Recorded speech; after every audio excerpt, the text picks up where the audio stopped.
माझ्या मते सकारात्मक आहोत, त्याची ठोस कृती दिसायला पाहिजे. ती कृतीच कुठे दिसत नाही, नुसती बोलाची कडी आणि बोलाचा भात करून उपयोग नाही.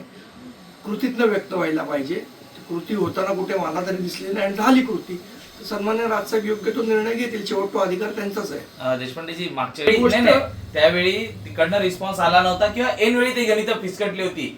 2 वेळा घडलेल्या घटनांमुळेच कुठेतरी ताट पण फुकून पिलं. शिवसेनेकडनं यावेळी प्रस्ताव यावा, त्यानंतरच मनसेकडनं उत्तर किंवा पुढचं पाऊल टाकलं जाईल, असं काही ठरलंय का?